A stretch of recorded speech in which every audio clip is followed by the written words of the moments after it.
Class 11 physics का chapter number 6 कणों के निकाय तथा घूर्णन गति ना, हिंदी मीडियम। चलो बात करते हैं हम लोग।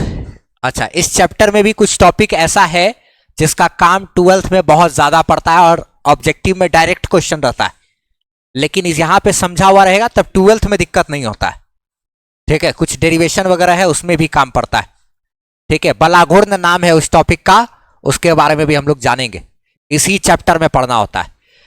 क्या हम लोग बात करेंगे यहां पर, हम लोग इस चैप्टर में घूर्णन गति के बारे में हमको पढ़ना है, यानी कि अगर कोई वस्तु ऐसे घूम रहा है, ठीक है, तो इसके बारे में जितना भी अध्ययन करना है वही इस चैप्टर में, चैप्टर नंबर 6 ना, कणों का निकाय तथा क्या घूर्णन गति, दोनों पे बातचीत करेंगे, सब कुछ समझेंगे हम लोग। घूर्णन गति ही है इसमें मेन चीज जो हमको समझना है। क्या होता है घूर्णन गति, जरा देखते हैं, समझते हैं।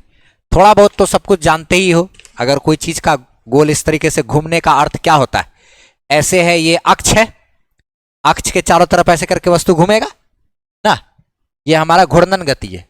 और एक होता है वृत्तीय गति, जो हम लोग चैप्टर नंबर 3 में पढ़े थे, समतल में गति, उसमें थोड़ा सा बात किए थे कि एक अक्ष है, इसके चारों तरफ ऐसे करके अगर घूम रहा है तो ये वृत्ताकार पथ पर घूम रहा है, तो ये वृत्तीय गति है, ये वृत्तीय गति है। लेकिन अगर कोई वस्तु अपने अक्ष पर ही घूम रहा है ऐसे, तो ये क्या है, घूर्णन गति है। घूर्णन गति अलग होता है और वृत्ताकार इस तरीके से घूमना वो अलग होता है। जैसे सूर्य के चारों तरफ, ध्यान से, सूर्य के चारों तरफ पृथ्वी जो घूम रही है इस तरीके से, वो वृत्ताकार गति है ना। लेकिन पृथ्वी जो अपने अक्ष पर घूम रही है, ऐसे गोल ऐसे घूम भी रहा है पृथ्वी और साथ साथ चक्कर भी लगा रहा है, तो ये वाला तो सूर्य के चारों तरफ जो ये वृत्ताकार है वो तो घूर्णन हो गया।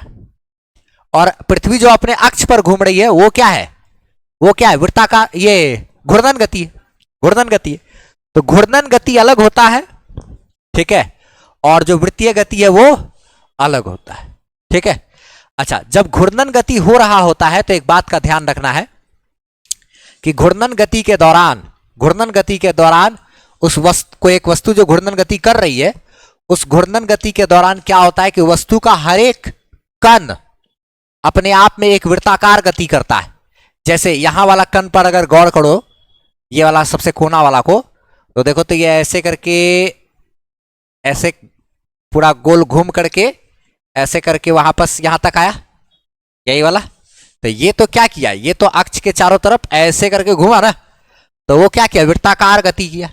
हर एक कण पर अगर फोकस करेंगे तो हर कण अक्ष के चारों तरफ ऐसे घूम रहा है। कोई बड़ा त्रिज्या में घूम रहा है, कोई छोटा त्रिज्या में घूम रहा है, कोई और छोटा त्रिज्या में घूम रहा है। तो जब भी घूर्णन गति हो रही होती है, कोई वस्तु घूर्णन गति करता है, तो घूर्णन गति के दौरान उस वस्तु का जो हर एक कण है अपने आप में सब अलग अलग वृत्ताकार गति करता है। अलग अलग त्रिज्या पर, अलग अलग त्रिज्या वाले वृत्त पर क्या करता है, सब अलग अलग वृत्ताकार गति करता है। ठीक है, ये इसी चीज को हम लोग लिखे हैं। घूर्णन गति क्या है भाई, तो यह एक ऐसी गति है जिसमें एक वस्तु का हर एक कण अलग अलग त्रिज्या वाले वृत्ताकार पथ पर वृत्तीय गति करता है ना। हर एक कण जो है अलग अलग त्रिज्या वाले वृत्ताकार पथ पर वृत्तीय गति गोल गोल ऐसे घूमेगा। अच्छा ठीक है, इसी वजह से यहां पर है, ये देखो तो यहां का जो कण होगा थोड़ा बड़ा त्रिज्या में ऐसे घूम रहा है। अच्छा, लेकिन जो यहां वाला कण है ये और बड़ा त्रिज्या में घूम रहा है। ये बिंदु है अगर ए, ये बिंदु है क्या, बी, तो यहां पर जो त्रिज्या है किसका, बी का, वो ज्यादा बड़ा है ए से। अच्छा, यहां पर जो वस्तु होगा, यहां पर का जो कण होगा सी, क्या, उसका त्रिज्या तो सबसे छोटा, सबसे छोटा। सब अलग अलग त्रिज्या में घूम रहा है, कोई छोटा त्रिज्या में, कोई बड़ा त्रिज्या में, कोई और बड़ा त्रिज्या में, क्या, तो सब वृत्ताकार गति कर रहा होता है। ठीक है, ये सब का क्या है, ये सारा का क्या है, त्रिज्या ना, सबका ये त्रिज्या है।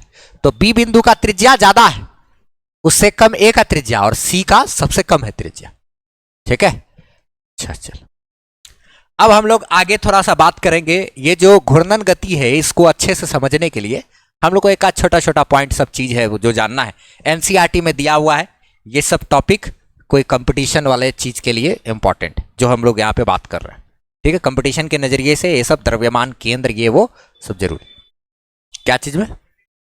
मैट्रिक, इंटर में? हाँ, इंटर में नहीं रहता है ये, कंपटीशन में है। एनसीईआरटी में दिया हुआ है कंपटीशन के लिए ये चीज है। देखो क्या होता है द्रव्यमान केंद्र, क्या होता है वो पहले समझते हैं। द्रव्यमान केंद्र कहने का अर्थ ये हुआ कि कभी कभी ऐसा देखे होगे कि कोई वस्तु है, ठीक है, कोई वस्तु का ऐसा बिंदु जिस बिंदु पर क्या होता है कि ऐसे करके वो पूरा का पूरा वस्तु ऐसे अगर रखोगे तो वो पूरा बैलेंस हो जाएगा ऐसे करके, है ना। तो ये वाला जो बिंदु है इसके बारे में कहेंगे कि ये एक ऐसा बिंदु है जहां पर इसका सारा का सारा द्रव्यमान केंद्रित है, ऐसा हम लोग कल्पना करते हैं। द्रव्यमान केंद्र, द्रव्यमान का ये क्या कहलाएगा? केंद्र कहलाएगा। ठीक है, ये वाला बिंदु तो हर जगह अपना अपना अलग अलग है। जैसे इसके अगर ये कोई L लंबाई वाला चीज है वस्तु तो उसके L/2, यहां से L/2 यानी आधा एक जैसा है तो आधा इस पे रहेगा। कोई मान लिया जाए रोटी का जो चौकी ऐसा जो बेलने वाला जो रहता है गोल ऐसा डिस्क जिसको चक्का जैसा बोलते हैं, उसका केंद्र एकदम सेंटर पे रहेगा, है कि नहीं? अलग अलग वस्तु का केंद्र एक जगह अलग अलग रहता है। उन सब के बारे में हम लोग लिखेंगे, ठीक है, उन सब के बारे में हमको लिखेंगे, थोड़ा बातचीत करेंगे। अच्छा, साथ ही साथ अगर वस्तु अलग अलग है, जैसे मान लिया जाए एक वस्तु यहां है एक वस्तु यहां है, तो इसका केंद्र कहां होगा? ऐसे बीच में यहां। अगर ये 5 kg का है और ये भी 5 kg का है तब ना इसका केंद्र बीच में आ गया। लेकिन अगर ये 5 kg है और ये 50 kg है तब केंद्र तो हमारा थोड़ा इधर होगा ना, 50 kg। यही सब चीज हमको अभी पढ़ना है ना। एनसीईआरटी में जैसे लाइन बाय लाइन दिया हुआ है सारा टॉपिक वही कर रहे हैं हम लोग। अच्छा चलो ठीक है, ये सब कंपटीशन वाला टॉपिक है। तो इसमें क्या लिखे है कि यह एक ऐसा काल्पनिक अथवा वास्तविक बिंदु है, काल्पनिक एक या फिर एक वास्तविक बिंदु है जहां किसी वस्तु अथवा वस्तु के निकाय का कुल द्रव्यमान, वस्तु का निकाय कहने का मतलब 2 गो वस्तु या 3 गो वस्तु। अच्छा, वस्तु कहने का मतलब कोई एक वस्तु, जैसे रड था भी, का जो कुल द्रव्यमान है वह केंद्रित, क्या बोले, यह एक ऐसा काल्पनिक अथवा वास्तविक बिंदु है जहां किसी वस्तु अथवा वस्तु के निकाय का कुल द्रव्यमान केंद्रित होता है, ऐसा हम कल्पना कर सकते हैं। हाँ, केंद्रित होता है कॉमा ऐसा हम कल्पना कर सकते हैं। ठीक है, तो इसका एक ऐसा बिंदु जहां पर कि हम लोग कल्पना कर सकते हैं कि इसका सारा का सारा द्रव्यमान केंद्रित है, वो वाला बिंदु का बात। ठीक है, तो रड उड में ये सब सारा चीज ये सब समझते हैं, बचपन से ये सब छोटा छोटा काम किया आ गया आदमी। यह एक बात संभव है, एक बात और संभव है यहां पे कि जहां पर वस्तु का द्रव्यमान केंद्रित है, ऐसा हम लोग मान रहे हैं, यानी कि द्रव्यमान केंद्र है, वहां पर असलियत में कोई द्रव्यमान मौजूद ही ना हो, ऐसा संभव है। जिस जगह पर हम लोग किसी वस्तु का द्रव्यमान का केंद्र मान रहे हैं, ऐसा संभव है कि उस जगह पर वास्तव में कोई तरह का द्रव्यमान मौजूद ना हो। जैसे कि उदाहरण के लिए अगर मान लिया जाए कोई रिंग है, इस तरीके से कोई लोहा का ऐसे रिंग है, तो उसका केंद्र कहां है? लोहा का जो रिंग है उसका केंद्र कहां है? यहां ऐसे बीच में, और वहां पर तो खाली जगह है, वहां तो क्या है? खाली जगह। ऐसा हम लोग हो सकता है ऐसा, यानी कि यह संभव है, ऐसा हम लोग लिख सकते हैं। यह संभव है, क्या लिख दिए हैं? यह संभव है कि जहां द्रव्यमान केंद्र है वहां कोई द्रव्यमान मौजूद ना हो, यह हो सकता है। यहां पे जैसे यहां ये क्या है? ये क्या है? एक तरह का रिंग है, रिंग समझते हो ना, रिंग है, रिंग के केंद्र पर कोई द्रव्यमान नहीं है, लेकिन हाँ उस रिंग का पूरा अगर द्रव्यमान का जो केंद्र होगा वो तो एकदम बीच में होगा। अच्छा, ऐसा हो सकता है। ठीक है, एक और एग्जांपल के लिए, जैसे अगर मान लिया जाए आधा रिंग है तब आधा रिंग, तो इसका केंद्र यहां कहीं होगा। अच्छा अच्छा अच्छा, यही सब टाइप का चीज सब ऐसे ऐसे हम लोग थोड़ा थोड़ा बात कर सकते हैं। अब हम लोग आगे क्या करने वाले हैं, जैसे कि चैप्टर का जो नाम है कणों के निकाय तथा घूर्णन गति, घूर्णन गति पे अभी और चर्चा चलेगा, और घूर्णन गति हम लोग को बहुत ज़्यादा अच्छे से समझने की ज़रूरत है क्योंकि 12th में काम आता है। ठीक है, थोड़ा सा कणों का निकाय वगैरह है, इस पर भी चर्चा करते हैं। देखो क्या चीज़ कहना चाह रहे हैं, जैसे कि अगर अब हम लोग देखेंगे, या फिर देखो जैसे कि अगर मान लिया जाए कोई कोई वस्तु है दिया हुआ, ठीक है, कोई वस्तु है और वस्तु का हमको द्रव्यमान केंद्र पता करना है। ठीक है, तो नॉर्मल जैसे रड वर्ड है इस पर पे बाद में बात करेंगे, उससे पहले एक टॉपिक है एनसीईआरटी में दिया हुआ कि जैसे अगर मान लिया जाए यहां पे इधर एक्स अक्ष हो गया, एक्सिस लिख देते हैं, इधर क्या है वाई एक्सिस, एक्स अक्ष हो गया, ये वाई अक्ष हो गया। ठीक है, अब इसमें एक बात ध्यान से समझना है, जैसे कि मान लिया जाए यहां पर एक वस्तु है, ठीक है, एक छोटा सा वस्तु है, इसका द्रव्यमान है m1, और एक वस्तु है यहां पर और इसका द्रव्यमान है m2। ठीक है, ऐसा है, ये वस्तु जहां पर केंद्रित है, उस वस्तु का जो जहां पर यह वस्तु रखा हुआ है उसका अपना कुछ कोऑर्डिनेट है। कोऑर्डिनेट मतलब x और y उसका जो है दिया हुआ है, एक्स वाई दिया हुआ है, मतलब एक्स एक्सिस में इतना दूरी चलिए और वाई एक्सिस में इतना दूरी चलिए, आप m1 के पास पहुंच जाइएगा।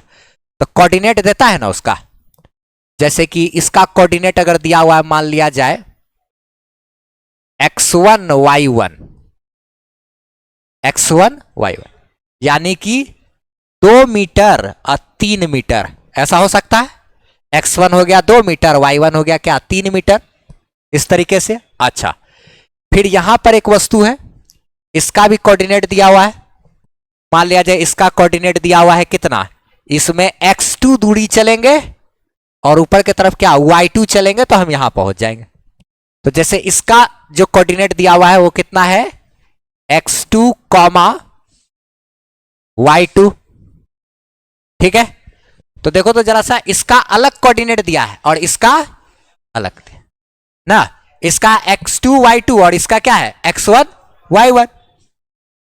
अब हमको इसका ढूंढना है क्या, केंद्र कहां पर होगा। ठीक है, तो इसका केंद्र अगर ढूंढेंगे तो देखो जरा सा,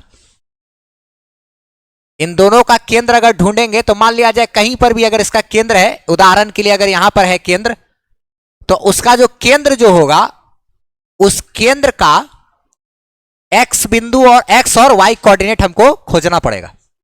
इसका केंद्र का क्या है x और y कोऑर्डिनेट कैसे, क्या चीज से, अब यहां फॉर्मूला डायरेक्ट देंगे ही। देखो ना, यहां पे हमको क्या करना है x, y देखना है, एक्स वाई किसका देखना है, इन दोनों द्रव्यमान का जो केंद्र होगा उस केंद्र का कोऑर्डिनेट हमको पता चलेगा। अगर कोऑर्डिनेट पता चलेगा तो हम जान जाएंगे कि कहां है लोकेशन उसका, एक्स कोऑर्डिनेट और क्या वाई कोऑर्डिनेट। देखो तो कैसे इसको निकालेंगे, अगर एक्स कोऑर्डिनेट हमको निकालना हो तो उसका फॉर्मूला होता है m1 x1 plus m2 x2 divided by m1 plus m2। इस हाँ मैथ में भी है तो है, अच्छी बात है, फिजिक्सों में तो है, अच्छा बात है, फिजिक्स में भी है, क्या करें। एनसीईआरटी का किताब देखोगे फिजिक्स में सब कुछ लाइन बाय लाइन मिलेगा। वैसे y कोऑर्डिनेट कैसे निकालेंगे इसका, इन दोनों का केंद्र का y कोऑर्डिनेट कैसे निकालेंगे, हाँ m1 y1 plus m2 y2 भागा m1 plus m2। Very good. अच्छा, इसी तरीके से एक उदाहरण देते हैं, तुम लोग को बनाना है, ठीक है। इधर x है इधर y है, एक कोऑर्डिनेट यहां है 10 kg और यहां पर है 5 kg, ठीक है। इसका कोऑर्डिनेट हम लिख देते हैं, इसका कोऑर्डिनेट है 2,3 और इसका है 6, 3। ठीक है, इसका x और y बताया जाए, कोऑर्डिनेट कितना होगा द्रव्यमान के केंद्र का। छोटा ही है ये चैप्टर, इसमें बहुत ज्यादा कुछ नहीं है, लेकिन जो भी है बहुत खास है। इसको छोड़ के अभी तक हमने नहीं लिखे कि 12th के लिए इंपॉर्टेंट कुछ भी। अभी तक जितना पढ़े हैं इसमें 12th के लिए कुछ इंपॉर्टेंट नहीं है। अब जो पढ़ेंगे वो इंपॉर्टेंट होगा, इसके बाद पढ़ेंगे तो वो इंपॉर्टेंट होगा। ठीक है, चलो देखो, ये क्वेश्चन दिए थे बनाने के लिए। ठीक है, इसमें हमको क्या करना था, केंद्र निकालना था इसका। ठीक है, तो केंद्र अगर इसका निकालना है तो कहां निकालेंगे, देखो तो इसका ये तो x और y दोनों फॉर्मूला से चाहेंगे तो बैठा के निकाल सकते, फॉर्मूला दोनों के लिए दिए थे। x के लिए क्या फॉर्मूला था, m1 x1 plus m2 x2 अब भागा m1 प्लस m2। तो ये देखो तो m1 x1 करेंगे तो 10 गुना 2, यही ना है x1, ये क्या है x1 और ये क्या है x2, ये y2 है और ये क्या है y1 है। ये सवाल दिए थे बनाने के लिए, वही बता रहे हैं, फिर नया चीज अभी आगे पढ़ेंगे। तो m1 मतलब क्या 10, x1 मतलब 2 प्लस m2 मतलब 5 और x2 का मतलब क्या हो गया 6, अब भागा m1 प्लस m2 यानी कि 10 प्लस 5, तो 10 प्लस 5 तो ये क्या हो गया 6 पंचे 30 और 20 50, और 50 भागा 15, तो 50 भागा 15 कितना होता है, हाँ 3.33। x वाला कोऑर्डिनेट इसका आ गया 3.33 और उसके बाद y वाला निकालना है, तो क्या लिखते हैं m1 y1 plus m2 y2 भागा m1 प्लस m2। तो m1 हो गया क्या 10 गुना 3 है कि नहीं, प्लस 5 गुना 3 भागा 10 प्लस 5, ये पास दिया 15 और 30 45 भागा 15 यानी कि 3। तो यानी यहां पर होगा x हमको जाना है 2 से थोड़ा सा आगे, यहां तक 6 है ना 3.33 यानी कि हमको इधर 2 से थोड़ा सा एक यहां पर रहना है और ऊपर के तरफ 3 जाना है। यहीं पे कहीं पे होगा x का मान 3.33, यहीं पे है कोई बिंदु और उसका कोऑर्डिनेट क्या लिखेंगे 3.33 और कॉमा 3, ये x हो गया ये y हो गया। x भी निकाले और y भी, जो फॉर्मूला बताए थे उस पर कर दिए। अब हम लोग को कुछ वस्तु है उसके कारण उसका केंद्र कहां पर होता है बस वो लिखना है, अलग अलग वस्तु का केंद्र। अब हम लोग अगला टॉपिक जो है इसके बाद पढ़ने वाले हैं बला घूर्ण। ये बहुत इंपॉर्टेंट चीज है। ठीक है, एनसीईआरटी में तो दिया हुआ है ढेर सारा चीज, सब कुछ लाइन बाय लाइन अलग कभी आगे पीछे करके टॉपिक सब किया हुआ है, लेकिन हम लोग जो सही तरीका है उस तरीके से अरेंज करके टॉपिक को बता रहे हैं।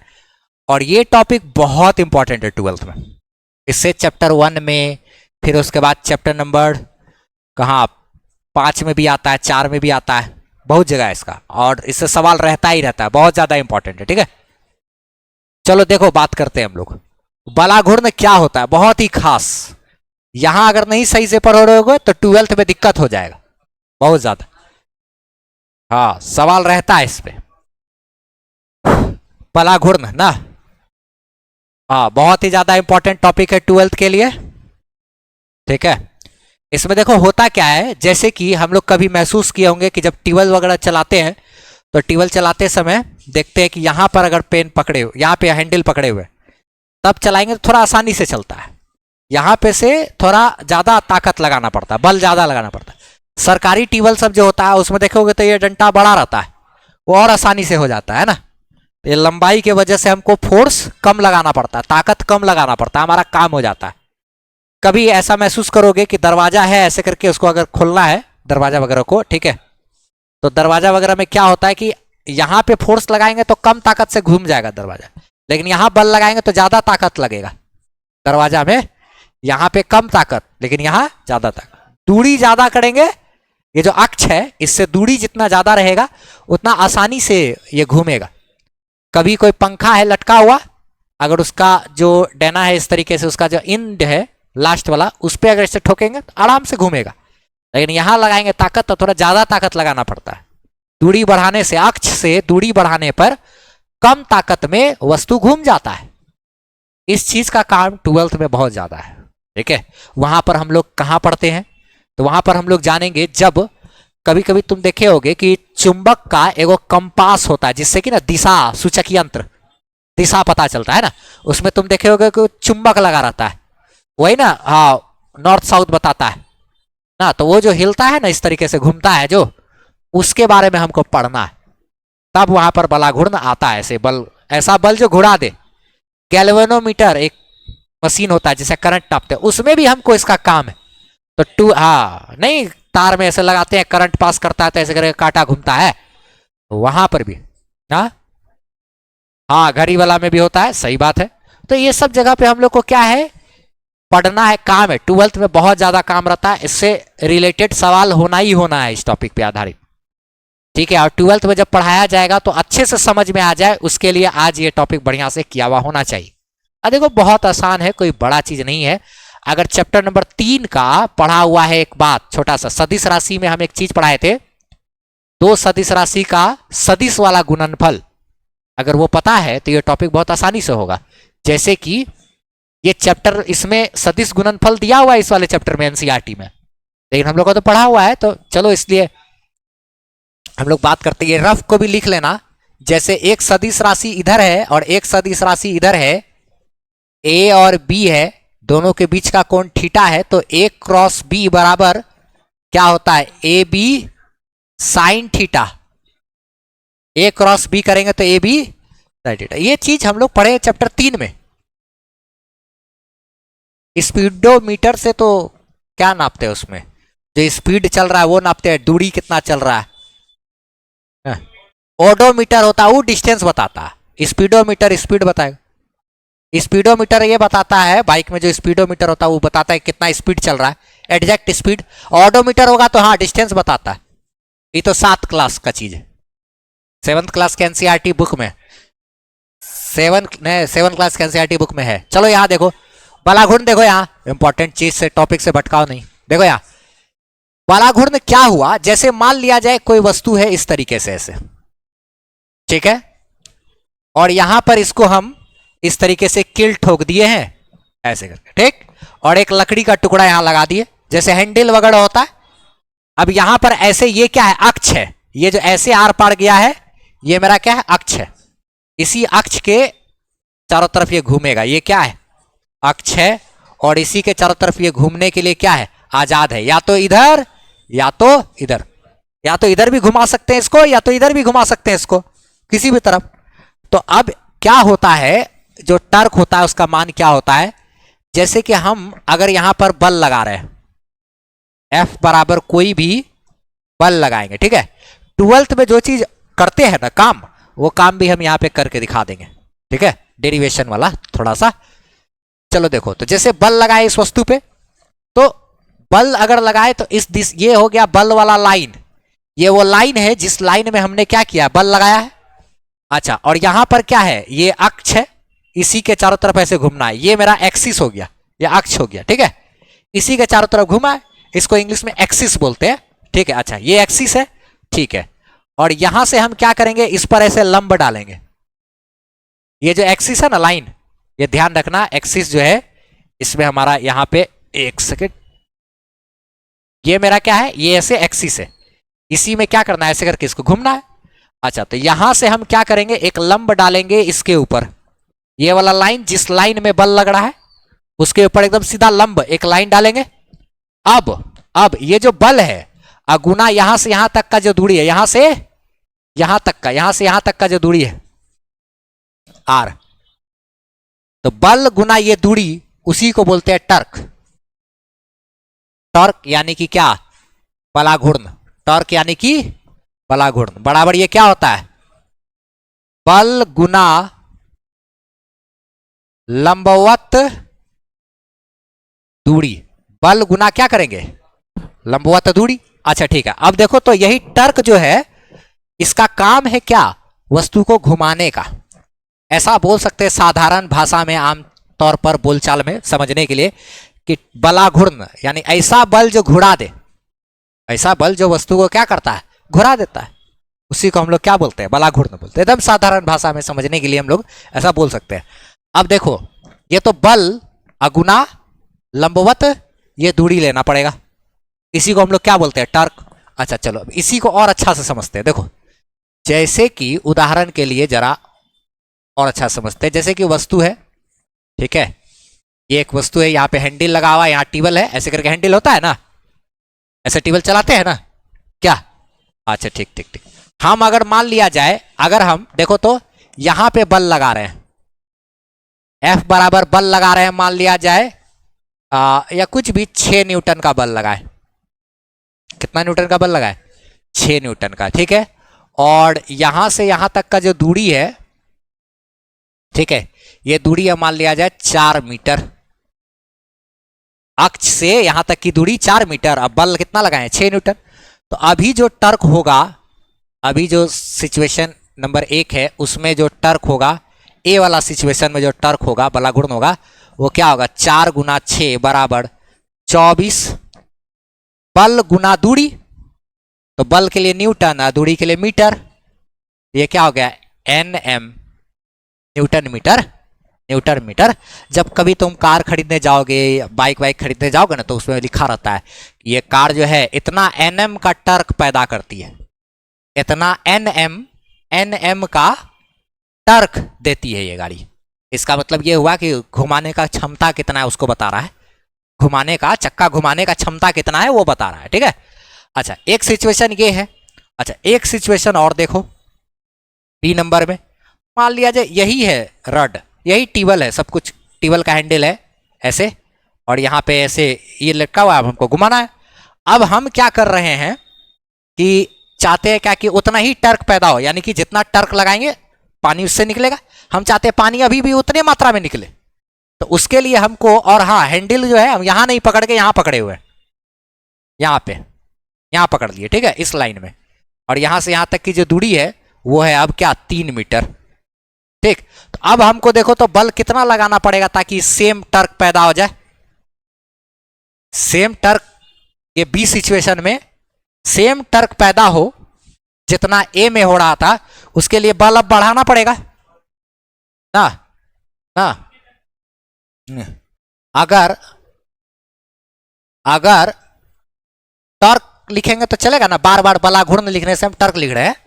अगर टर्क पहले जैसा टीए जितना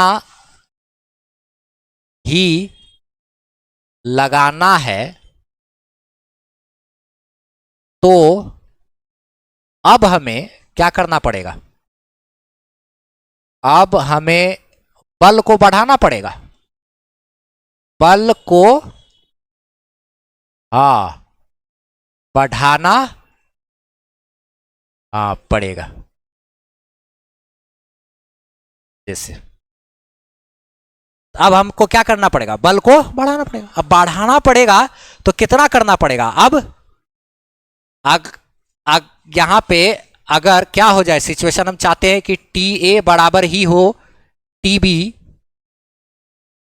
तो हमको कितना करना पड़ेगा, अब इसके बाद 3 गुना बल के जगह पे कितना करना पड़ेगा, ये जो बल है, अब इस बल का मान हमको कितना करना पड़ेगा, 8 करना पड़ेगा, तब ना 8 या 24, कितना करना पड़ेगा भैया, 8 न्यूटन का बल लगाना पड़ेगा, है कि नहीं। तो बल अब बढ़ाना पड़ेगा, देखो पहले टेबल यहां से, अब यहां पे बल लगा रहे हैं, तो हमको क्या करना पड़ा है, थोड़ा बल बढ़ाना पड़ रहा है, चाहते कि उतने पानी गिरे टेबल से, तो क्या करना पड़ेगा, बल थोड़ा बढ़ाना पड़ेगा। तो इसीलिए ये डंडा जितना ज्यादा रहेगा लंबा, उतना कम ताकत से काम चल जाएगा। अब इसको बहुत बड़ा काहे नहीं कर देते हैं, बहुत बड़ा करेंगे तो फिर गिलास से पानी कैसे भरेंगे, वहां हाथों नहीं पहुंचेगा क्या। तो इतना भी नहीं बड़ा कर देना है कि अब यहां चला है वहां तक जा जाए नहीं करेगा। तो इसीलिए एक क्षमता तक ही करते कि जहां से आराम से काम हो जाए।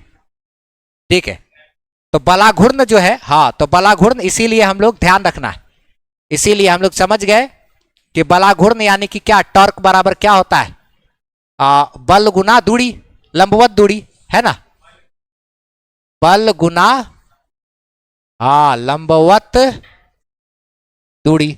इसको देखो हाँ, या फिर ऐसे भी होता है, बल और लंबवत दूरी करेंगे तो बल और दूरी के बीच का इसमें एक आध फॉर्मूला ऐसे भी चलता है। जैसे मान लिया जाए ये ऐसे है और इसी में अगर हम लोग ऐसे करके, कोई एक वस्तु है इस तरीके से, एक जनरल एक कोई भी एक वस्तु है, जैसे यहां पे एक कील ठोक दिए और उससे ऐसे कार्टून लगा दिए या कुछ भी, यहां पे ऐसे ठोकेंगे खट, तो ये क्या होगा, घोल घूमेगा, ऐसे नचने लगेगा। यहां भी बल लगाएंगे तब भी होगा, है कि नहीं, ऐसे ही बल लगाएंगे तब भी होगा। अच्छा ठीक, मान लिया जाए यहां पर ऐसे करके बल लगा दिए इस दिशा में, ऐसे करके जैसे बनता है ऐसे ऐसे बल लगा दिया और ऐसे करके बल लगा दिए, तो ये देखो तो सिंपल है, ये F क्या होगा, इस तरफ बल लग गया और जहां बल लगा रहे हैं वहां ये यहां से ये वाला बिंदु ऐसे खींचे। ठीक है, अगर कभी भी ये लाइन डालने के बाद अगर कोई कोण बन जाए दोनों में, ऐसा हो जाए कि बल तो हमारा इस दिशा में काम कर रहा है ना, और ये जो R दूरी है, R है हमारा क्या, यहां से यहां तक का ये दूरी, अगर इनके बीच में कोई कोण हो, R का ये दिशा हो गया और ये बल का दिशा हो गया, F का दिशा और ये R यानी दूरी का दिशा, R यानी दूरी का दिशा अगर है, अगर उनके बीच संयोगवश कोई कोण बन जाए, 90 डिग्री ना हो और ये कोई भी कोण हो, तो वैसे स्थिति में जो फॉर्मूला होता है हमारा, टॉ बराबर एफ आर साइन थीटा लगाते हैं, यानी बल दूरी, बल गुना दूरी इंटू साइन थीटा। ये ऐसे से बहुत शायद संजोग मिलेगा, ऐसे जनरली मिलने वाला नहीं। हम लोग का काम कहां से हो जाएगा, अब बल गुना क्या, लंबवत दूरी से काम हमारा हो जाएगा। लेकिन कभी भी अगर ऐसा रहेगा तो एक जनरल फॉर्मूला है, बल और दूरी में यहां से खींचे, लेकिन फिर भी अगर लंबवत नहीं हो पा रहा है, कोई एंगल बन गया, तो क्या फॉर्मूला लगाना है, बल गुना दूरी गुना साइन थीटा। और इसी को हम लोग लिखते हैं सदिश रूप में, सदिश रूप में इसी चीज को ऐसे लिखते हैं, टॉ बराबर एफ क्रॉस आर। टॉ बराबर क्या लिखते हैं इसको, F cross R. F cross R को ही लिखेंगे एफ आर साइन थीटा। जैसे हम बताएं, ये सब चीज हम लोग पिछले चैप्टर में पढ़े हैं, तीसरा चैप्टर में, ए क्रॉस बी को A B sine theta, F cross R को एफ आर साइन थीटा, ये हम लोग पढ़े हैं चैप्टर नंबर 3 में, पहले पढ़ चुके क्या, तो वो सब चीज का इस्तेमाल यहां पर कर सकते थोड़ा थोड़ा। ठीक है, लिखा जाए बहुत इंपॉर्टेंट है, एफ क्रॉस आर, या फिर बल गुना लंबवत दूरी, बल गुना लंबवत दूरी, बल गुना लंबवत दूरी, बल गुना लंबवत दूरी, ये याद रखना है। हम दिखाते हैं कि कहां पर 12th में काम आता है और कैसे आता है, वो भी दिखाते हैं 12th में कैसे काम आता है। लिखा जाए, देखो इसी में एक चीज स्टार्टिंग में, ये बलाघूर्ण का परिभाषा में क्या लिखे कि यह किसी वस्तु पर लगने वाले बल तथा अक्ष से खींची गई लंबवत दूरी का गुणनफल है ना, बल गुना लंबवत दूरी, जो किसी वस्तु को घूर्णन गति प्रदान करती है, या वस्तु को घूर्णन गति प्रदान करती है। तो पेज एक ये हो गया, एक यहाँ है, एक यहाँ है, ये सब चीज लिखना। और ये टॉ है, टॉ ना, हाँ ये ध्यान रखना, टॉ का टॉ पढ़ते हैं इसको, ग्रीक भाषा का शब्द है, ग्रीक या फिर जो भी, हाँ ये इसका चिन्ह क्या बोले, टॉ, जैसे होता है लेमडा, ये सब उसी तरह। हाँ, यह बलाघूर्ण का क्या है, चिन्ह है, प्रतीक चिन्ह। ठीक है, लिखा जाए इसको, बहुत इंपॉर्टेंट। चलो देखो, हम लोग यहां पर क्या बात किए थे, इसमें भी आगे बढ़ते हैं हम लोग। सदिश रूप में हम लोग अगर लिखेंगे सेम चीज को, तो इस तरीके से टॉ बराबर आर क्रॉस एफ लिखना है इसको। ठीक है, क्या है, इस चीज को अच्छे तरीके से समझो। आर और एफ का क्या करना है, क्रॉस वाला गुना। इधर आर है इधर एफ है, दोनों का क्रॉस वाला गुना करेंगे, ये आएगा। अच्छा एक बात ध्यान रखना है, टर्क एक सदिश राशि है। टर्क यानी कि क्या, बलाघूर्ण। बलाघूर्ण एक सदिश राशि है और बलाघूर्ण का अगर हमको दिशा चाहिए और मान चाहिए तो कैसे निकालेंगे। तो मान तो क्या होता है, आर क्रॉस एफ यानी आर एफ साइन थीटा। आर गुना में जो बल लगा एफ गुना में sine theta. Generally sine theta में थीटा 90 रहता है, अगर लंबवत दूरी ले लेते हैं तो साइन 90 क्या हो गया 1, तो खत्म। यानी कि बल गुना लंबवत दूरी भी करेंगे तो वो भी डायरेक्ट आएगा। ठीक है, तो इसी चीज को ऐसे भी लिख सकते हैं हम लोग। नोट में एक छोटा सा बात ध्यान रखना है, बलाघूर्ण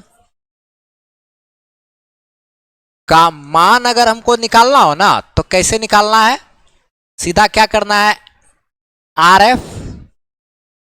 एफ साइन थीटा क्रॉस करते हैं आर एफ, ये हो गया। लेकिन बलाघूर्ण का दिशा अगर बात करेंगे तो देखो दिशा कैसे निकलता है, बलाघूर्ण का दिशा। मान तो अलग चीज है आर एफ साइन थीटा, लेकिन बलाघूर्ण का अगर हमको दिशा निकालना हो तो बलाघूर्ण का दिशा कैसे निकालेंगे, जरा सा ध्यान से सुनना। बलाघूर्ण का दिशा निकालने के लिए क्या फॉर्मूला है, देखो आर क्रॉस एफ बोला तो हमको क्या करना है, आर से एफ के तरफ घुमाना पड़ेगा। आर क्रॉस एफ करना है ना, तो हम लोग दो सदिश राशि का आपस में सदिश गुणनफल पढ़ चुके हैं चैप्टर नंबर 3 में। चैप्टर नंबर 3 में एनसीईआरटी का किताब देखोगे तो इस वाले चैप्टर में भी दो सदिश राशि का आपस में सदिश गुणनफल दिया हुआ है। दो सदिश राशि का सदिश गुणनफल इस चैप्टर में भी दिया हुआ है, लेकिन हम लोग दो सदिश राशि का सदिश गुणनफल पहले भी चैप्टर नंबर 3 में पढ़ चुके हैं। ठीक है, तो वही से हम लोग यहां से लिखेंगे आर क्रॉस एफ है तो उसका दिशा कैसे निकालेंगे, आर से एफ के तरफ हाथ घुमाएंगे, अंगूठा बता रहा है बाहर के तरफ। या फिर ऐसे भी कह सकते हैं कि स्क्रूप घुमाने वाला था ना, या ढक्कन वाला, आर से एफ के तरफ घुमाएंगे ऐसे करके तो किधर जाएगा, बाहर के तरफ। पहले आर लिखा है तब एफ लिखा है, तो आर से एफ की तरफ ऐसे घुमाएंगे तो क्या आया, बाहर के तरफ। तो दिशा हो गया किधर इसका, बाहर के तरफ। यहां पे क्या दिशा हो गया इसका, बाहर के तरफ, बाहर के तरफ। लेकिन एक बात और ध्यान रखना छोटा सा, अगर वस्तु के ऊपर लगने वाला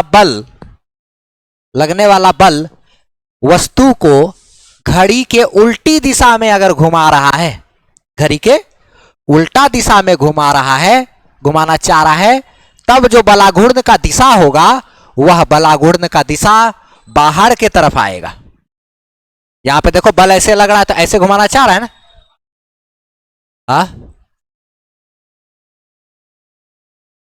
यहां कसा कहां रहा है, या बाहर की तरफ तो हो रहा है। आर क्रॉस ओ, इसका घूमने का बात नहीं कर रहे, R cross F, R cross F, R से एफ की तरफ घुमाएंगे स्क्रूप, आर से एफ की तरफ, तो ये क्या होगा, खुल के बाहर आएगा। तो आर से एफ तो बाहर की तरफ हो गया स्क्रूप के हिसाब से देखे तो।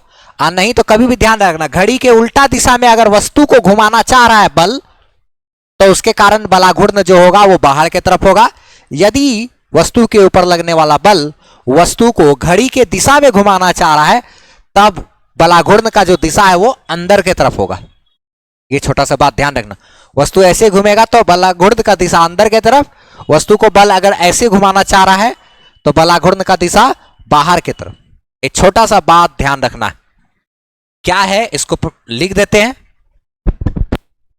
देखो तो क्या लिख लिया हम लोग कि बलाघूर्ण का जो मान होता है वो तो आर एफ साइन थीटा, लेकिन दिशा देखो तो जब वस्तु पर लगने वाला बल वस्तु को घड़ी के उल्टी दिशा में घुमाना चाह रहा हो तो बलाघूर्ण की दिशा बाहर की तरफ होगी, और जिसे हम पॉजिटिव लेंगे, जैसे यहां पर ये ऐसे लग रहा तो घड़ी के उल्टा दिशा में घुमाना चाह रहा है, तो बलाघूर्ण का दिशा क्या होगा, बाहर की तरफ। बलाघूर्ण का दिशा जो है वो बाहर की तरफ होगा, और इसको हम कैसा लेंगे भाई, पॉजिटिव लेंगे, पॉजिटिव लेंगे, ठीक है। और घड़ी के दिशा में अगर घुमाना चाह रहा है, यानी ऐसे जैसे ये वाला है, घड़ी के दिशा में घुमाना चाह रहा है, घुमाने पर बलाघूर्ण अंदर की ओर होगा, जिसे हम निगेटिव लेंगे। बलाघूर्ण, ये बाहर का तो चिन्ह ऐसा होता है ना भाई, ये हुआ ना, और अंदर के तरफ का मतलब ये, और इसको हम लोग कैसा लेंगे, निगेटिव। घड़ी के उल्टा दिशा में अगर घुमाना चाह रहा है तो पॉजिटिव लो, घड़ी के दिशा में घुमाना चाहेगा तो निगेटिव लेंगे, ऐसे करके काम होता है।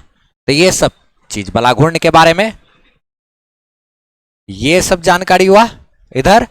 और फिर उसके बाद बलाघूर्ण का ये सब आगे, इसी में एक महत्वपूर्ण चीज है बहुत ही ज्यादा, कोणीय संवेग क्या होता है, जिसको एल से सूचित करते हैं। आज ट्वेल्थ वाले को चैप्टर नंबर 4 पढ़ा रहे थे, तो कोणीय संवेग का काम आया। फिर उसके बाद यही चीज का काम आएगा चैप्टर नंबर 12 में, जो कि केमिस्ट्री में एक पढ़ा हुआ होगा, Bohr's model, Bohr's atomic model. Board का नियम होता है, बोर्ड का सिद्धांत है, अवधारणा, बोर्ड का अवधारणा उसे बोलता है कि जब कोई इलेक्ट्रॉन कक्षा में घूम रहा होता है तो उसका कोणीय संवेग बराबर होता है NH/2 पाई। ये पढ़ना होता है परमाणु संरचना चैप्टर में, हाँ, तो वही कोणीय संवेग है। क्या आओ, सब तो अलग बात है, कोणीय संवेग ये होता है। कोणीय संवेग क्या है समझो, जैसे कोई वस्तु इस तरीके से घूम रहा है, ठीक है, यहां पर समझना है हम लोग को, ये एक वस्तु है, ये ऐसे करके क्या हो रहा है, घूम रहा है, ठीक है। तो घूम रहा है ऐसे करके, ठीक है। तो देखो इसमें क्या होता है, जैसे कि इसका मास L बराबर होता है mv/r, रैखिक संवेग अगुना त्रिज्या। जैसे v बराबर r ओमेगा पढ़े हैं हम लोग, कभी तो देखे होगे v बराबर क्या, r ओमेगा,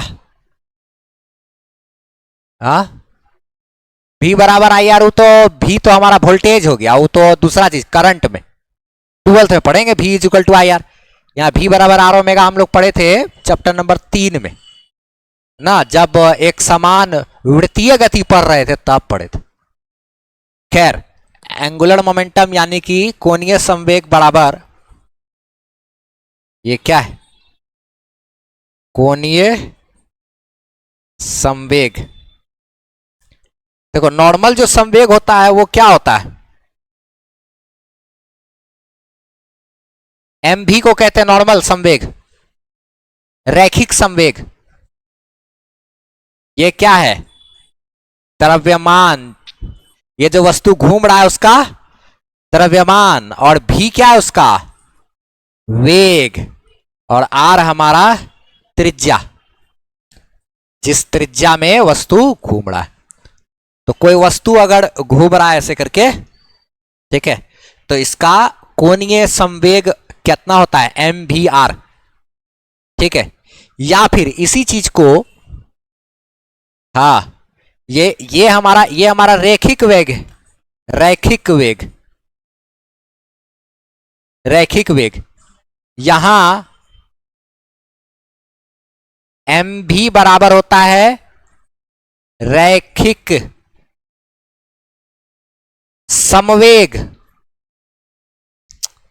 बोलो, पढ़े हुए ना हम लोग, संवेग के बारे में तो पढ़े हैं ना, संवेग संरक्षण का सिद्धांत भी पढ़े। संवेग होता है, याद है कि नहीं है, सब भूल जाता है, अरे सब भूल जाएगा। हम जब 12th में भी अगर पढ़ाते समय भी आगे तुम्हें बोलेगा ना, जब कि 11th में ये चीज पढ़े थे, ये बलाघूर्ण होता था, बल गुना ये लंबवत दूरी, वो भूल जाएगा। ओ अच्छा, पता नहीं, पढ़े भी नहीं किए थे, कुछ याद नहीं रहता है। सदिश गुणनफल, अदिश गुणनफल सब भूल जाओ। यहां तक कि अभी किसी से पूछ दे कि जब दो सदिश राशि का रिजल्ट ऐसे बीच में निकालते हैं, नेट दो सदिश राशि उसका रिजल्ट ऐसे बीच में निकाले, तो वो जो रिजल्ट है इसके साथ कितना कोण बनाएगा, ए के साथ अल्फा, उसको निकालने का क्या फॉर्मूला था, कोई बताओगे? साइन अल्फा बराबर B sine theta by R, ऐसे सब था, सब तो भूल गए। जब दो सदिश राशि है, एक इधर काम कर रहा है, एक इधर काम कर रहा है, एक इधर काम कर रहा है, दोनों का मान एक्स एक्स बराबर है, दोनों के बीच 90 डिग्री कोण, तो रिजल्ट कितना आएगा? ट्रिक बताए थे, ये चीज भूल गए? नहीं, वो तो टेन अल्फा बराबर होता है। चलो यहां पे देखो एम भी हमारा क्या है, रेखीय संवेग, रेखीय संवेग और कोणीय संवेग में भी संबंध हुआ ना, क्या होता है देखो तो, कोणीय संवेग, कोणीय संवेग बराबर क्या हुआ, रेखीय संवेग या रैखिक संवेग गुना त्रिज्या, क्या होता है ना, जैसे कि हम लोग पढ़ चुके हैं, जैसे चैप्टर 3 में हमने पढ़ा था, जैसे चैप्टर 3 में हमने पढ़ा था V बराबर ओमेगा आर, V बराबर ओमेगा आर हमने पढ़ा था। वहां पर क्या था पढ़े थे V बराबर आर ओमेगा में, कि रैखिक वेग बराबर कोणीय वेग गुना त्रिज्या, ये हम लोग वहां पढ़े थे। और ये फॉर्मूला जो है बहुत काम का है, ये फॉर्मूला एकदम बहुत ज्यादा काम आएगा 12th के चैप्टर 4,12 में, 12th का 4 और 12वां नंबर चैप्टर में ये काम आता है फॉर्मूला, एल बराबर एम बी आर, एल बराबर एम बी आर। याद रखना, नोट एक बात, छोटा सा नोट, क्या नोट में रखेंगे कि जो कोणीय संवेग एक सदिश राशि है, सदिश राशि है, कोणीय संवेग एक सदिश राशि है, ध्यान रखना, जिसका दिशा इस पर लंबवत होता है। अगर वस्तु ऐसे घूम रहा है ना, वस्तु जिस दिशा में घूम रहा है, ऐसे घूम रहा है, उसके दिशा में अगर हम अपना दाहिना हाथ का उंगली घुमाएंगे तो अंगूठा हमको कोणीय संवेग का दिशा देगा। वस्तु ऐसे घूम रहा है, ऐसे घुमाए अंगूठा किधर, बाहर की तरफ, तो कोणीय संवेग का दिशा बाहर की तरफ। बहुत काम का चीज है ये सब, आज 12th वाला को चैप्टर 4 में पढ़ा है, ठीक है, कोणीय संवेग। देखो आज वहां पढ़ा है और आज यहां टकरा रहा है, ठीक है। ध्यान रखना एक बात, क्या लिखेंगे ये चीज कोणीय संवेग का दिशा के बारे में, हम जो वीडियो जो डालेंगे, जो सारा चीज जो वीडियो जो डाल रहे हैं पढ़ा करके, उससे हमको घाटा नहीं लग रहा है। जो बच्चा को ऑफलाइन में मेरे पास जो बच्चा एडमिशन लेता, अब उसका सोच क्या हो जाता है किसी जगह, अरे वहां पे इतना पैसा दे करके ऑफलाइन में जो पढ़ेंगे हम, उससे बढ़िया है कि उतने पैसा में दूसरे जगह कोचिंग कर लेंगे, तो वहां का भी पढ़ाई मिल गया, और यहाँ वाला तो सर का फ्री में यूट्यूब पे है, ये सब पीडीएफ नोट्स है, यहाँ से लाइव में वो भी है, वेबसाइट पे तो नोट्सो मिल जाएगा, तो फिर फायदा क्या, तो यहां जाके पैसा देने से क्या फायदा। हाँ, नहीं एक विचार ही भी होता है, उससे घाटा भी होता है, जो लाइव जो या फिर ऑनलाइन जो हम जो रिकॉर्ड कर लिए सारा और डाल दिए उस पर, तो फिर अब बच्चा तब सोचेगा ना कि चलो रिकॉर्ड किया, उसका क्लास तो है ही है, तो अब कहीं और हम पढ़ लेते पैसा देके, यहाँ वाला जो है वही यूट्यूब से देख लेंगे, कुछ ऐसा जरूरत पड़ेगा तो इससे हमको घाटा हुआ। अच्छा, हम मेरा डालने का क्या सोच है? मेरा डालने का सोच ये हुआ कि अच्छा चलो, जो यहाँ पे बच्चा आता होगा कभी उसका छूट गया या ये सब चीज होगा तो उससे थोड़ा सा वो कवर कर लेगा, या फिर कभी कोई लेट ज्वाइन किया, पिछले का 1-2 चैप्टर छूटा तो बैकअप कर लेगा, ये विचार। या फिर जब एग्जाम का समय आएगा तो सेम चीज पढ़ा हुआ उसका कॉपी में है, अब वही चीज को फिर कहते हैं जब वापस से, जैसे अगर पढ़ रहा है कहीं पे अटका तो वीडियो खोलेगा देखेगा तो उस सेम पढ़ाई वाला चीज सब कुछ सामने में आएगा, तो उसको सेम चीज का एकदम देखने में सुविधा होगा उसको। तो हमारा सोच तो ये तो इस वजह से डाल, अब बहुत लोग का ऐसा भी सोच। तो दोनों चीज है प्लस माइनस, लेकिन मिला जुला के थोड़ा उससे घाटे हो सकता, तो हो सकता फायदा। ऐसा नहीं है कि यूट्यूब का भी वीडियो डाल दिया तो खूबे पैसा आ गया, बाप रे बाप, ऐसा कुछ नहीं होता। हाँ, ऐप बना के, हाँ, लेकिन यूट्यूब पर भी तो फ्री में देना जरूरी होता है। देखो कारण ऐसा तो खूब एकदम खूब इंगेजमेंट यूट्यूब पे तो नहीं है, ऐसा तो नहीं है कि वीडियो डाल रहे हैं हमारे जैसे डाल रहे हैं 50,000 60,000 व्यूज आ जा रहा तुरंत तुरंत, वैसा स्थिति रहेगा तब ना।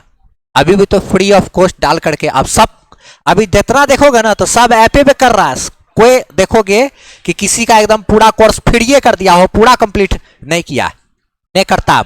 अब सब पैसा मांगता है, सब अब पैसा मांगता है, तो थोड़ा सा तो अलग हो जाए इसलिए पूरा कोर्स नहीं करेगा लोग, अब ऐप ऐप ऐप ऐप वाला ही करता।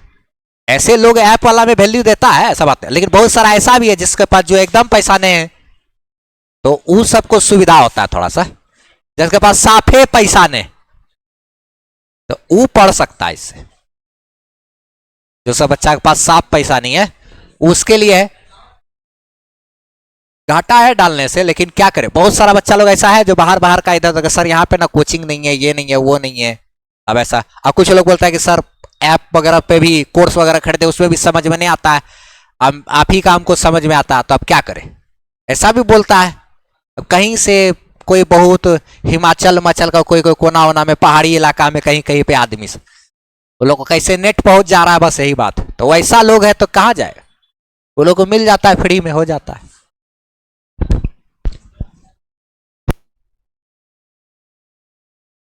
पूरा कोर्स नहीं डाल रहा है कोई, पूरा कोर्स सब कोई नहीं डाल रहा है, सब अब जान गया कि ऐप पे करो पैसा करो, लोग का चस्का लग गया स्टूडेंट सबका ऐप में, तो बस वहीं से लोग पैसा बना रहा है। कोई भी पूरा कोर्स नहीं है अब तक। हाँ, कम में सही 50-100 सही, लेकिन ले रहा है। हम इस पे दे रहे पूरे फ्री, यही बात है बस।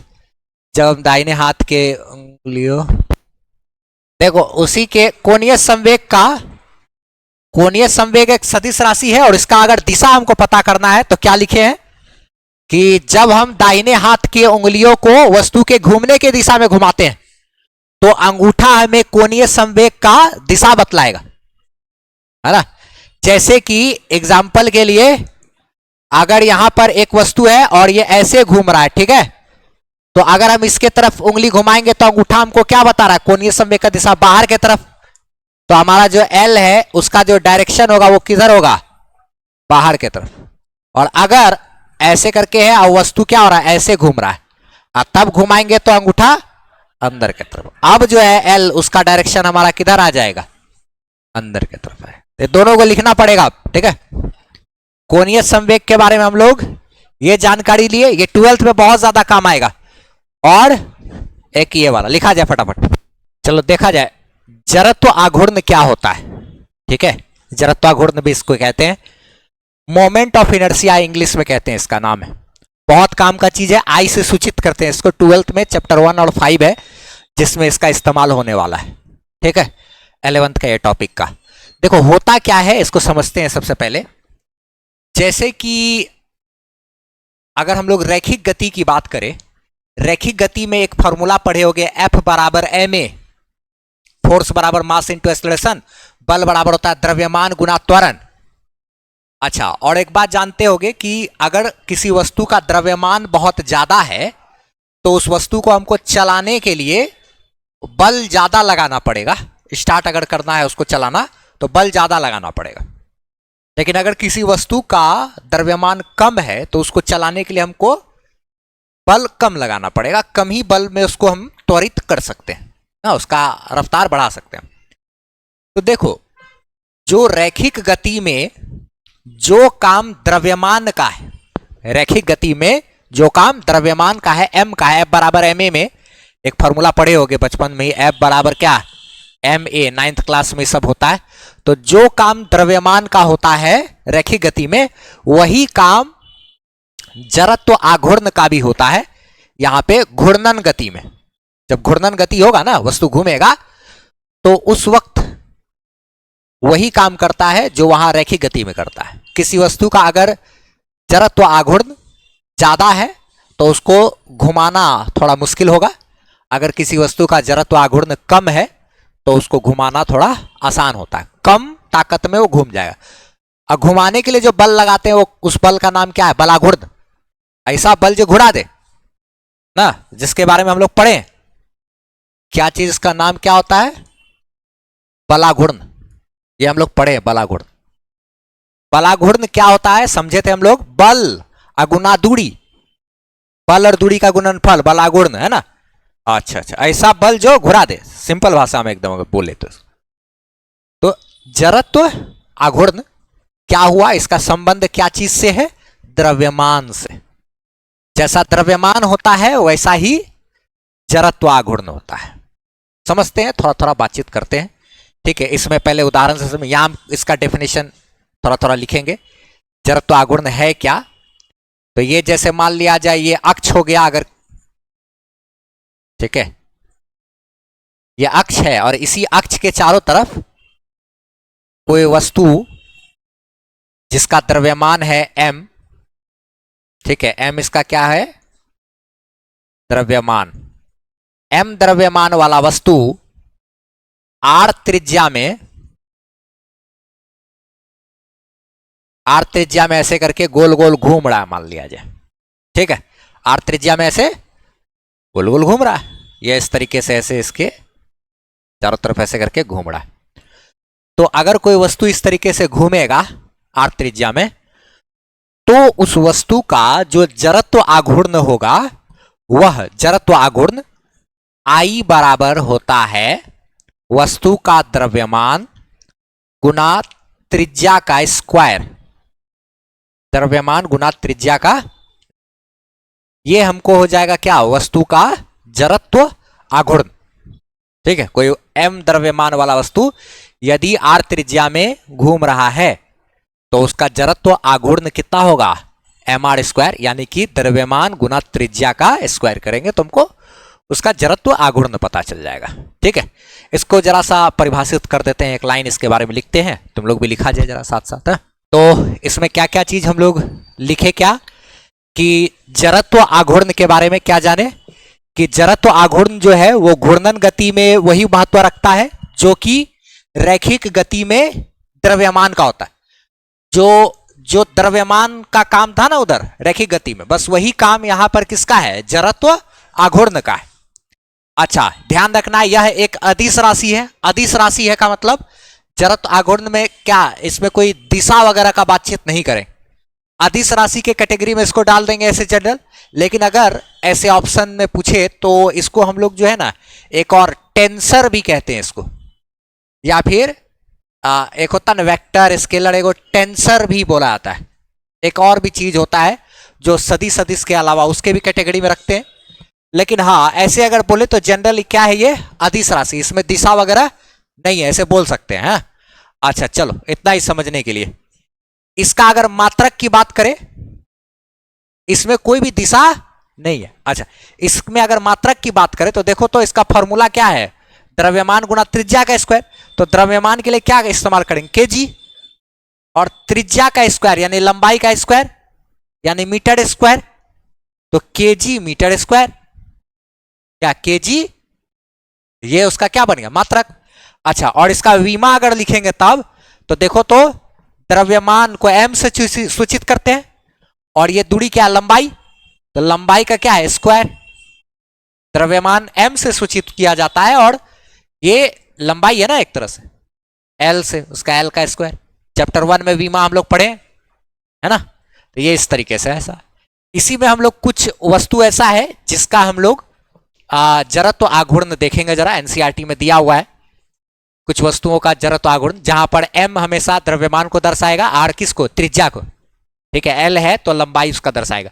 जैसे कोई रिंग वगैरह हो गया इस तरीके से, है ना। अच्छा, इसका अगर इसको इस तरीके से अगर घुमाएंगे रिंग को ऐसे तरीके से खड़ा एकदम बिल्कुल, तो हमारा जो उसका जड़त्व आघूर्ण होगा वो कितना होगा, उसका द्रव्यमान गुना त्रिज्या का स्क्वायर कर देंगे। लेकिन अगर उसी रिंग को हम लोग क्या करेंगे, मतलब ऐसे खड़ा करके, ऐसे नहीं बल्कि क्या कर रहे हैं, उसको इस तरीके से घुमा रहे, यानी कि कहने का अर्थ क्या हुआ, अगर हम लोग बात करें तो ये रिंग हमारा इस तरीके से, पहला वाला केस में क्या ऐसे करके घूम रहा था, तो अब इस बार वाला केस में क्या हो रहा है, ये इस तरीके से, यानी कि ऐसे करके घूमेगा। रिंग को ऐसे भी तो घुमा सकते हैं, रिंग को चूड़ी या कोई चीज लिए इसको इस तरीके से घुमा दें तो खड़ा होकर टेबल पे घूमता है ना, बोलो। तो वैसे स्थिति में उसका जो हम लोग जड़त्व आघूर्ण की बात करें तो वो जड़त्व आघूर्ण कितना होगा, उसका द्रव्यमान गुना त्रिज्या का स्क्वायर बटा 2, इसका आधा, ठीक है। अच्छा, अगर कोई छड़ है तो उसको अगर ऐसे बीच में से अगर ऐसे घुमाएंगे तब उसका जड़त्व आघूर्ण जो होगा वो कितना होगा, उसका द्रव्यमान गुना लंबाई का स्क्वायर भागा 12। अच्छा, और अगर छड़ को यहां पर से घुमाएंगे ऐसे करके तब उसका द्रव्यमान गुना लंबाई का स्क्वायर भागा, सब में अलग अलग अलग अलग, सबका मान लिया जाए लंबाई अगर दिया रहेगा तो बैठा के निकाल सकते हैं, किसी का त्रिज्या दिया रहेगा, द्रव्यमान दिया रहेगा तो उसका भी मान निकाल सकते हैं, जड़त्व आघूर्ण। किसी में जड़त्व आघूर्ण ज्यादा, किसी का जड़त्व आघूर्ण कम है, तो जिसका कम है तो उसको घुमाना आसान होता है थोड़ा, और अगर किसी का जड़त्व आघूर्ण ज्यादा रहेगा तो घुमाना थोड़ा मुश्किल। जैसे कि द्रव्यमान में होता है, द्रव्यमान ज्यादा है तो चलाना थोड़ा मुश्किल, क्या उसी जैसे। अच्छा, जैसे छड़ की बात करें, अगर छड़ को ऐसे ही घुमा दिए अगर ऐसे, तब उसका ये 0 हो जाता है, तब वो 0 लेते हैं। अगर उसका ये मोटाई वगैरह को नेग्लेक्ट कर दिया जाए तब ना, क्या कि अगर मोटाई उसमें गिनती करेंगे तब तो वो बेलन बन जाएगा ना, जो बेलन का होता है।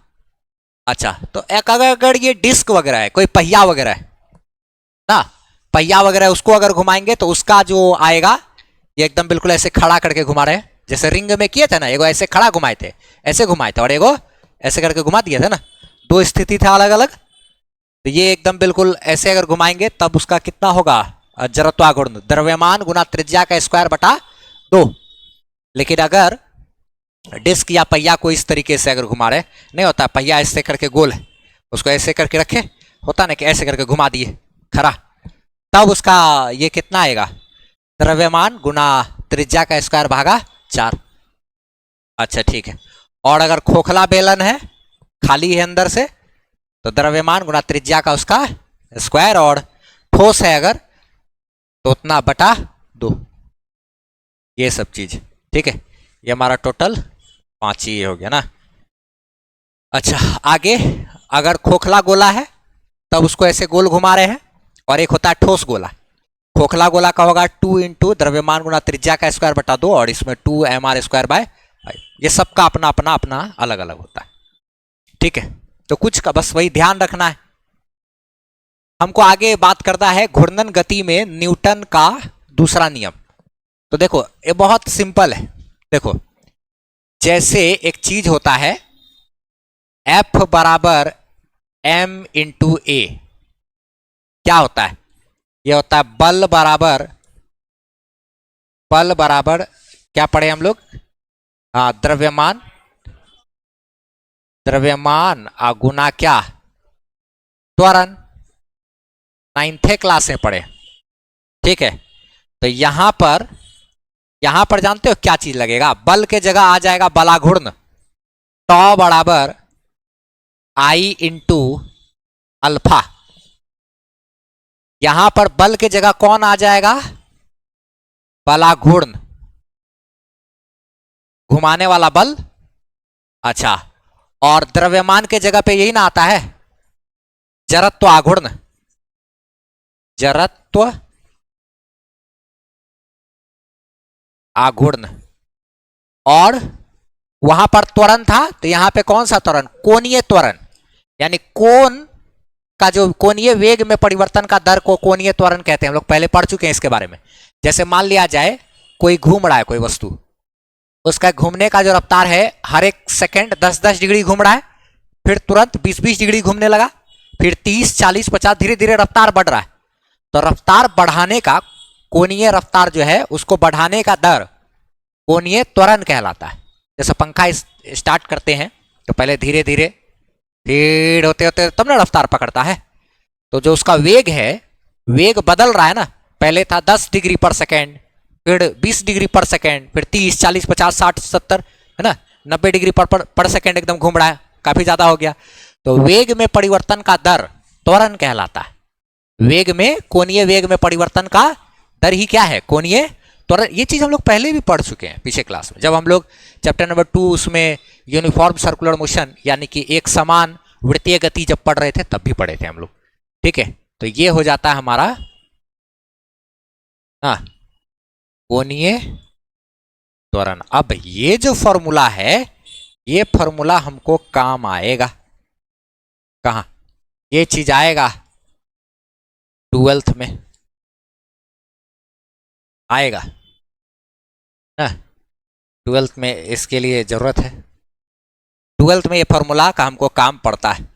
अब उस समय तुमको दिमाग में रहेगा कि नहीं रहेगा पता नहीं। बोले सर अब तो पढ़ाई भी नहीं किए थे, ऐसे बोलता है बच्चा। क्या बोले, भूलता भी है तो इस कदर भूलता है कि क्या बोले।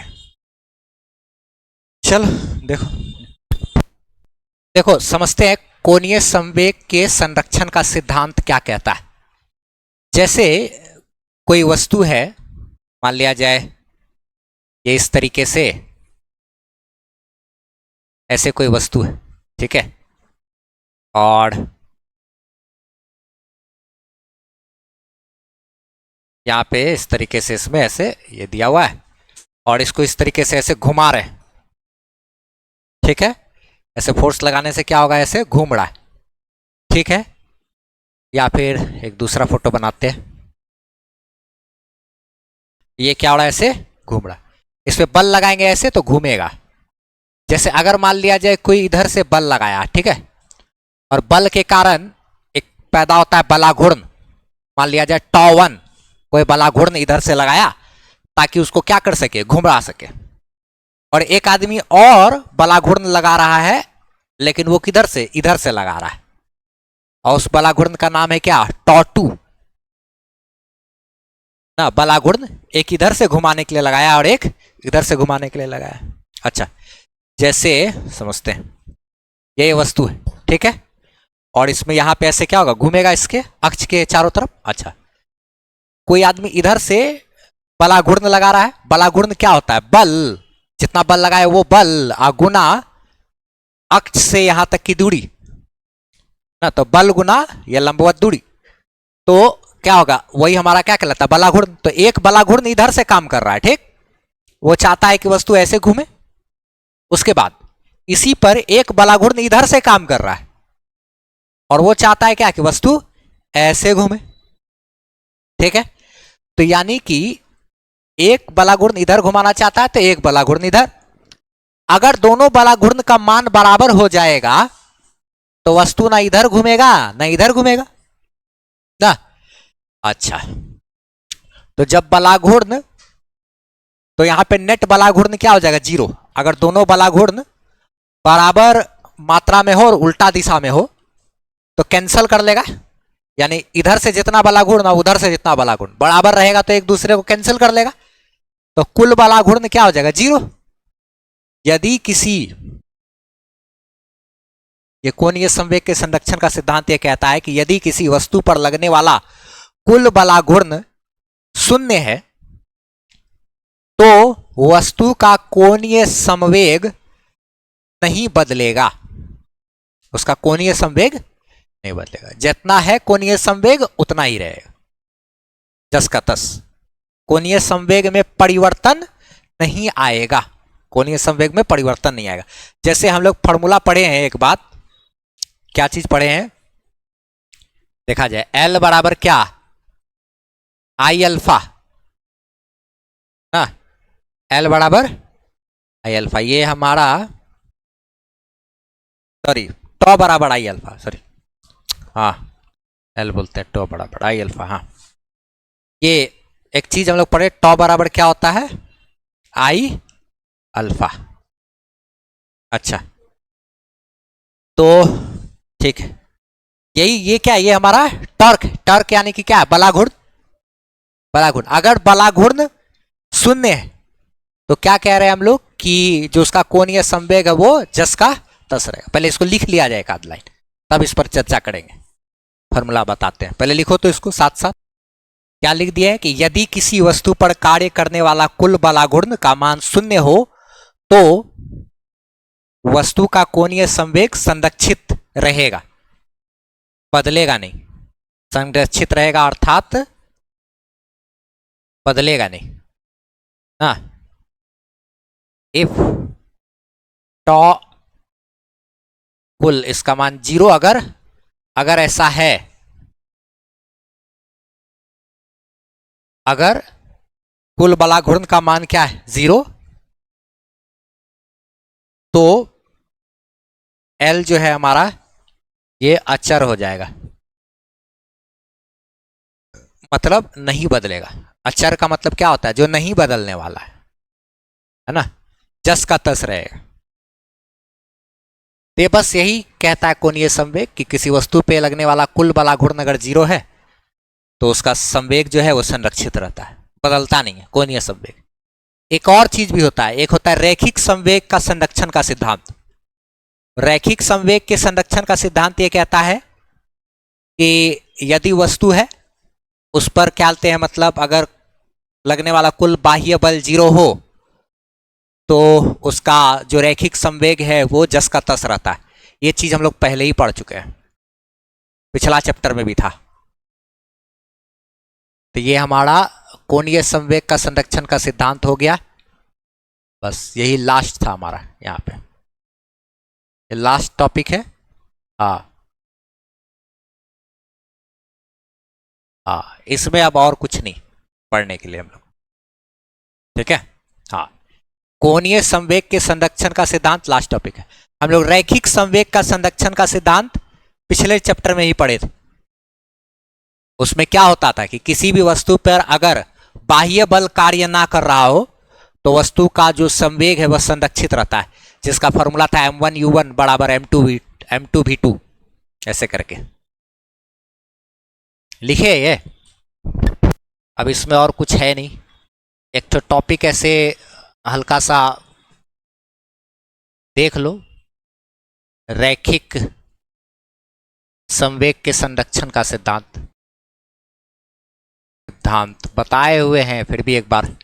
रैखिक संवेग क्या होता है?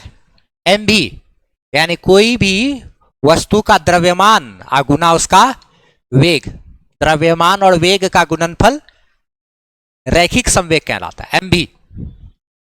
तो ये क्या होता है कि यदि वस्तु के, हाँ बोला जाए, हाँ वही वही वही पढ़ा है ना, तुम्हारे कॉपी में मिलिए रात, वही संवेग संरक्षण का सिद्धांत वही बता रहे हैं। रैखिक संवेग कहो या संवेग संरक्षण का सिद्धांत बताए थे, वही एक बार फिर से एक बार देख लो, एक अलग तरीके से इसमें बताते कि जब भी दो वस्तु आपस में एक दूसरे से टकरा रहा होता है, ठीक है, जैसे कि एक बॉल है एक दूसरा है, बॉल फेंके टकराया, तो जब भी टकराव हो रहा होता है या फिर विस्फोट वगैरह होता है तब उस समय आंतरिक बल काम करता है। दो वस्तु के बीच आंतरिक बल जब काम कर रहा होता है तब संवेग संरक्षित रहता है। मतलब जैसे कि अगर एक वस्तु यहां है, ठीक है, और एक वस्तु यहां है, ये चल रहा है, इसका द्रव्यमान है m1, इसका द्रव्यमान है m2, ये u1 रफ्तार से चल रहा है, ये u2 रफ्तार से चल रहा है। चलते चलते क्या हुआ, आगे चल करके ये दोनों एक दूसरे से टकराया, दोनों एक दूसरे से टकराया, टकरा के फिर अलग हो गया, टकरा के फिर क्या हुआ, ये दोनों अलग अलग हो गया। तो ये फिगर नंबर ए, बी और सी में क्या होता है, दोनों टकराने के बाद अलग अलग हो जाता है। तो इसका रफ्तार मान लिया जाए v1 और इसका रफ्तार v2, दोनों का रफ्तार अलग अलग हो गया। तो यहां पर जब भी दो वस्तु क्या हुआ, एक दूसरे से टकराया, तो दोनों के बीच जो एक दूसरे के ऊपर बल लगा वह एक आंतरिक बल है। तो जब भी दो वस्तु के बीच आपस में आंतरिक बल काम कर रहा हो सिर्फ, तो उनका जो संवेग है वह संरक्षित रहता है। यानी कि पहले इसका संवेग कितना होगा, इसका संवेग देखो तो द्रव्यमान गुना वेग m1 u1, इसका संवेग प्लस इसका संवेग m2 u2 बराबर, बाद में इसका संवेग क्या हो गया m1 v1 प्लस v2, ऐसा हम लोग लिख सकते हैं। तो पहले का संवेग और बाद का संवेग बराबर है। जब किसी वस्तु पर सिर्फ आंतरिक बल कार्य कर रहा हो, बाह्य बल नहीं, तो वस्तु का जो संवेग है वह संरक्षित रहता है। क्या लिख दिए कि जब किसी वस्तु पर सिर्फ आंतरिक बल कार्य कर रहा हो, बाह्य बल नहीं, तो उसका संवेग संरक्षित रहता है, अर्थात बदलता नहीं है, रहता है, अर्थात क्या होता है, बदलता नहीं। तो टकराव से पहले और टकराव के बाद का संवेग बराबर रहेगा, यही सब चीज। तो ये बस कहानी इसका खत्म हुआ। और एक लास्ट यहां पे अब इसमें हम लोग को ठीक है लिख लिया जाए इसको। चैप्टर 6 हमारा खत्म हो गया। अब चैप्टर 7 यानी गुरुत्वाकर्षण स्टार्ट करेंगे। आप हमारी वेबसाइट से फ्री पीडीएफ नोट्स ले सकते हो, एसेज दे सकते हो और सारा एड फ्री वीडियो लेक्चर्स आप देख सकते हो, वो भी एकदम अरेंज किया हुआ आपको 11 12 का फिजिक्स का सारा वीडियोस वगैरह मिल जाएगा। और कमेंट सेक्शन में पिन अप किया हुआ हमारा व्हाट्सएप चैनल का लिंक है, उसको आप फॉलो जरूर कर लीजिए ताकि हमसे आप बेहतरीन ढंग से जुड़